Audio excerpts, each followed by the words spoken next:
Episode 3987, Hear the Hurt Behind the Words. Moms, it's time to rediscover, rejuvenate, and renew who you are in mind, body, and spirit. Welcome to Create Your Now, Your Best Selfie, the show to help you do just that. Here's your host, certified life coach, personal trainer, and nutritionist, Christiane Wargo. Happy day. You made it to the weekend. Yes, it's time to celebrate. Sometimes our schedules can get the best of us, and we forget that rest is a good thing. So I hope you have some rest scheduled for this weekend. Enjoy the sunshine. Man, I was enjoying it yesterday. I'm going to enjoy it today too. But it's all about love, right? Love and who you're sleeping with, who you're living with. What does it look like? Hear the hurt behind the words. For those of you who are brand new to Create Your Now, welcome to this incredible family. I'm so delighted of your presence. If you already didn't have the opportunity, you want to head on over to createyournow.com where you can learn more and to sign up for the Kisses newsletter, the Keep It Simple strategy, everyday solutions to live, love, and impact. Well, this episode is brought to you by AIM, Inspiring Connection and Community. You know, talking in marriage isn't always easy. Have you tried to say something to your spouse and all of a sudden you're trying to like cover up. So all of a sudden you have a coughing fit or you sneeze or, whatever it is. Okay. Maybe we don't put it on that much. Maybe you're a better actor than I am. Wonderful. But you see, we come to the conversation when we want to talk, eager to share what's on our hearts. It might be something good. It might be something bad. It might be something in between. But in all of it, we're hoping to be understood, right, and supported, no matter what it is on the spectrum.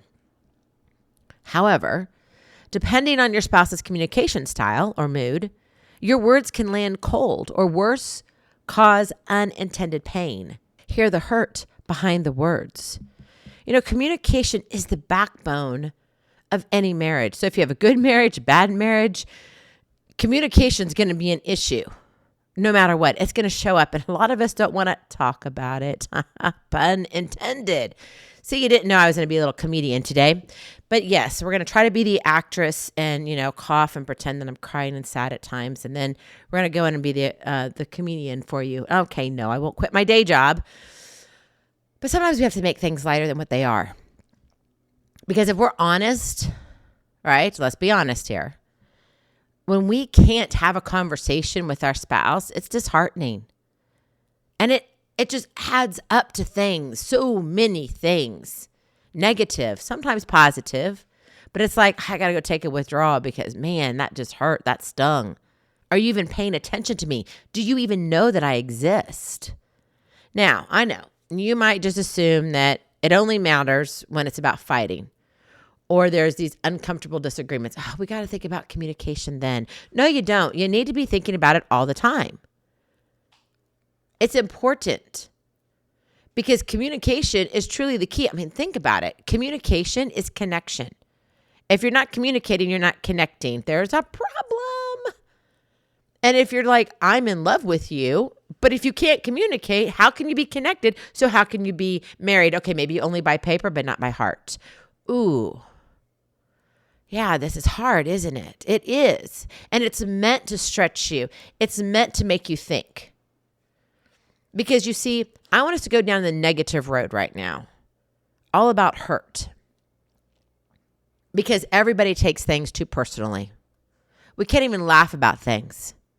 We take sports we politicize. I mean, everything is just politics here, politics there. We're bringing politics into our marriage. Really? Leave that at the voting booth. Now, I'm not saying you can't have those discussions, but here, what does that require? Communication. You see my issue? Which means it's your issue too. We just got to be frank about this because we are growing up and living in a very selfish society. And if you're not one who comes from it from the angle of, I want to be different, I'm telling you right now, you will blend in. And you will become more selfish than selfless because you're not paying attention. You think, I'm over that. I'm good. It's easy for me to become selfish than it is for me to be selfless. Now, I will say, I work really, really hard to be 98.9% selfless. but I still have over 1%, a grand almost 2% of selfishness. And that's for all of us. Now, that's probably a stretch, okay? We're not grading each other here. But again, humor me, okay? Because if not, you're going to turn this off and you're going to say, Christiane, I don't want to hear this anymore. I'm tired about people talking about communication. Well, if you're tired about it, then do you have it totally nailed in your marriage? Do you know how to communicate? Do you actually know what your spouse is saying when you have a conversation? Because I want to go on that negative side, not where you feel good and everything's great, but the hurt, the pain. When it shows up in marriage, and it far too often does, and sometimes it shows up in ways we don't even recognize it, right? What do you do? What's your response to your spouse? A tone, a pause, or a simple phrase can carry layers of unspoken pain. And ignoring it doesn't help. It only builds distance. Think about it. Think about the tone. If you're having a conversation, your tone is like, yeah, whatever. Yeah, you told me that last week. You haven't changed it? I mean, come on. Does that sound very endearing?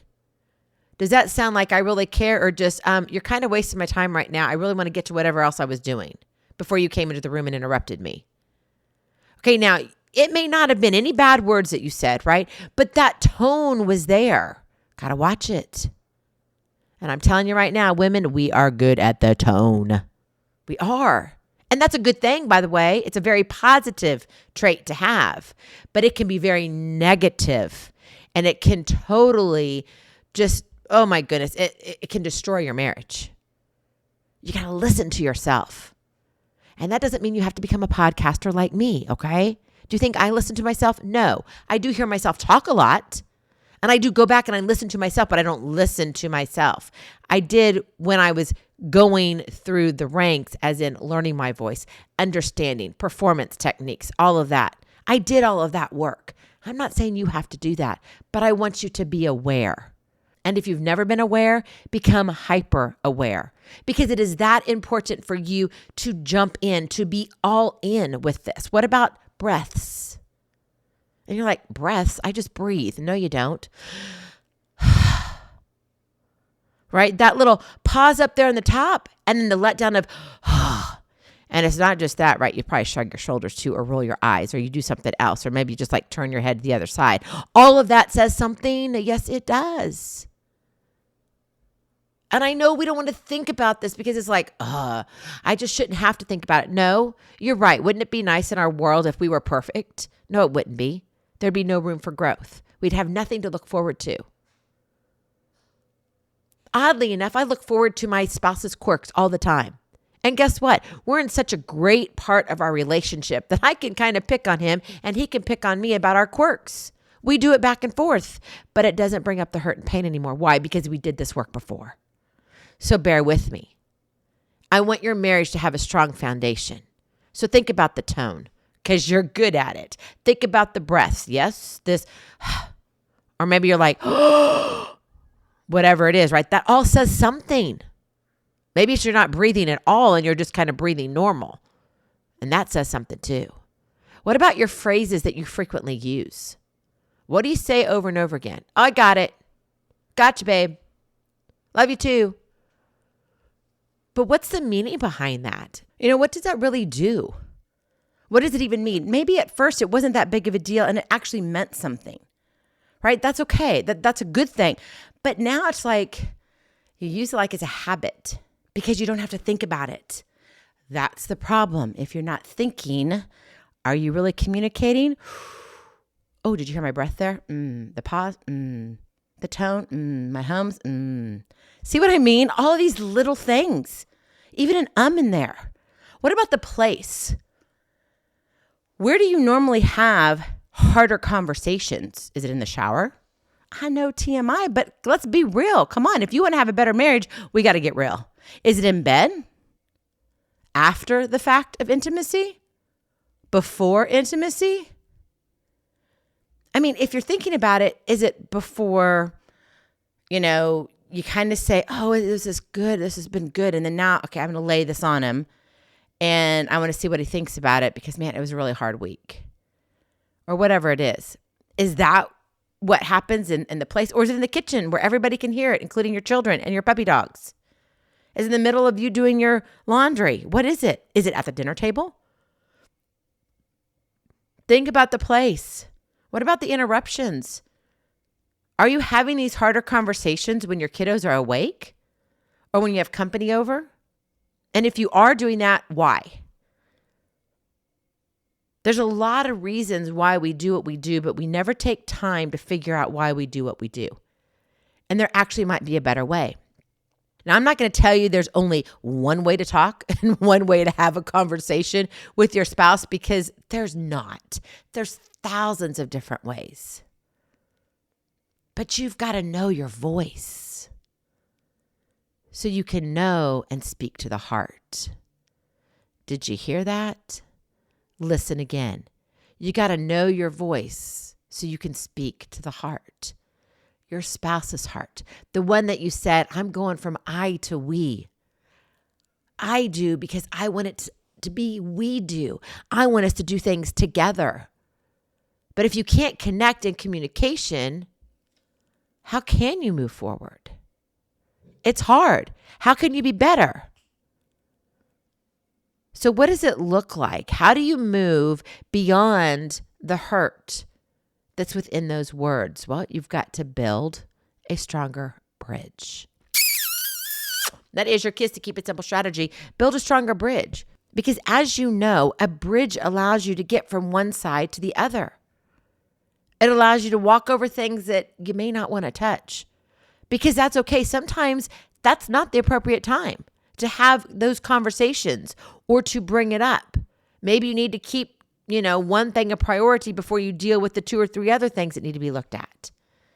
So think about building a bridge where the two of you can come together, all right? And if you have that in your mind, maybe you can better understand where your pauses and your breaths and your tone and the phrases that you use, everything, even the place that you have it, how that really does make an impact in your communication and your connection with your spouse.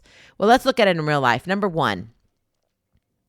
Look for the emotion underneath the message. Words are just the surface, right? They just kind of think of it as caulking. I don't know why I thought of that. It's probably because I'm working on my house. Think of it as caulking, right? You're putting up trim and the trim looks great. It's beautiful, but it doesn't look finished until what? You fill in those little cracks, because there's going to be a separation between that wood and the wall. But the caulking fills it in, right? Think of your words filling it in, right? They're just surface level though. You got to go deeper, right? Because what's brewing beneath it might be fear, frustration, disappointment, loneliness, or even exhaustion. There might be a little sprinkles of love in there and ooey gooey eyes, but a lot of times it's more negative than it is positive. So instead of focusing solely on what was said, tune into how it was said. Is your spouse's voice tight or shaky? Do their eyes avoid yours?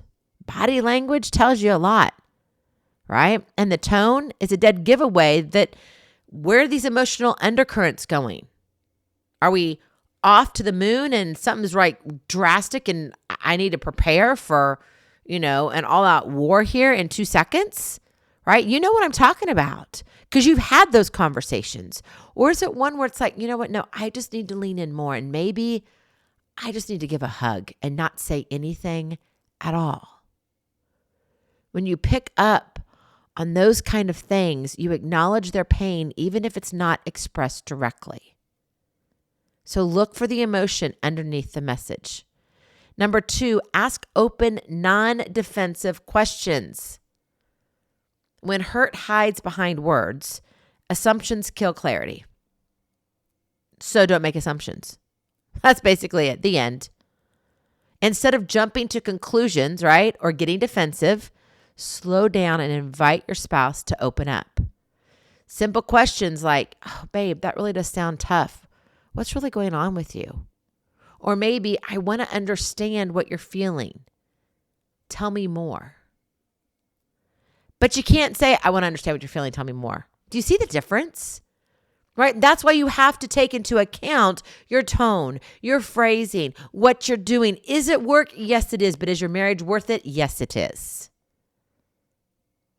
This will help shift the conversation from blame to connection because you can communicate, right? You know your voice and you can connect to the heart. You're signaling you're on their side, ready to listen without judgment. Let me tell you, there's enough judgment out in the world. And remember, if we're in a world that's more selfish than selfless, then they've already been struck at before they even came to you to talk to you. You are their safe place. Be that for them. Okay, that's important. And we're not told that enough. We need to be our safe place for our spouse. And if not, we've got bigger problems in your marriage. Seriously. If you're like, I don't know that I can do that, Christine, like I said, then we have bigger problems. And I'm being serious. I'm not just kind of like throwing that up like it's not a big deal. This is not comedy time right now. This is me being honest and frank with you. Because your marriage matters, because your family matters. What happens within the privacy of your own four walls is the most important thing next to your Heavenly Father. So we got to buck it up. We got to figure out what's going on. We've got to understand it because let me tell you, nobody else is going to want to. And honestly, that's what you signed up for when you said, I do, and made it we do. And finally, number 3, validate the feeling, not just the facts. Hearing hurt doesn't mean you have to fix or agree immediately. It means acknowledging the feeling as real and important. That doesn't mean that you would act the same way, right? So don't make this about you. You hear where I'm going with this, right? That's selfish, not selfless, right? Your feelings may not be hurt in the same situation, but this is not your situation. This is your spouse's situation. So look at what they are going through, not what you're going through. Saying, I can hear you're upset, and that really does matter to me. Goes a long way to softening defenses and making your spouse feel safe, right? You've got to have that safe space. And when people feel seen emotionally, even in difficult conversations, those difficult conversations then lose their sharp edges and open the door to real problem solving. You see, it's not just about, oh my goodness, this is life shattering. And then you're like, now what are we supposed to do? How do we figure this out? Because now we're all caught up in the feelings. Instead, we're honoring the feelings, and then we can get to the facts eventually and gain more clarity to the problem solving, keeping both of you connected. Whew. Are you exhausted yet? I know. It's hard work. It is. But I'm telling you, your marriage is worth it. So you may need to play this one. This is a lot here. You may need to play this episode 2 or 3 or 4 times. And not all of it. Just do little bits of it and say, okay, how would I apply this? She said this. Go write down a couple of the phrases, right? Validate the feeling, not the facts. That's important. Feelings over facts. Not always. You have to see the facts too because it goes hand in hand, but you have to figure out when is it most important. And when there's hurt involved, you got to honor those feelings. Okay? It's hard. I know. You're like, don't give me a quiz, Christiane. I won't because I don't like quizzes. That's a promise. All right. See, we have to keep the comedian thing going here on this fun weekend. Guess why? Because today is the last day in February. Yeah. Are you excited about it? Get excited. You should be. But seriously, marriage is messy. It is. And you know why? Because it deals with our rawest selves, our fears, our vulnerabilities, and even our unmet needs. The words your spouse speaks, they're clues. They're not the whole story. And by learning to hear the hurt behind the words, you build a stronger bridge to understanding and grow closer even through the hardest talks. Even through the stuff that no one wants to talk about. Even through the stuff that you thought and never imagined you would ever have to have a conversation about. But there you are. You're having a conversation. And let me tell you, some of those conversations may not deal directly with you as an individual, but it still impacts your life, right? It may deal with your kids. It may deal with your puppy dog, right? We just had a situation where we had to say goodbye to our puppy dog of 12 and a half years, little Rhino. I talked about it, I don't know, it's been now Oh, it just feels like it was yesterday, honestly. But that was a hard conversation I had to have. And it started with my husband. Now, I talked to all the kids, but it had to start with him. I wanted him to know where I stood, what I was looking at, because ultimately, everybody was looking at mama to make the decision. And so it didn't deal directly with either of us, but it dealt with all of us. So it's important to have that communication, right? And you've got to pay attention to it. Don't just assume, I got this, and let your guard down. And let me give you a bonus tip here. If you're too tired, don't you dare talk about something that's life-changing. Like if you think you're going to change your job, career, you want to sell your house, you want to buy a new car, those are not the right times to have the conversations. Like don't bring it up when you're exhausted. Don't bring it up if you haven't had enough sleep or if you're just coming off of an illness. Unless there are time constraints. That would be the only, absolute, okay, you can have that conversation. But otherwise, give yourself that time and space to feel better, to be rested so you can come together and have that hard conversation.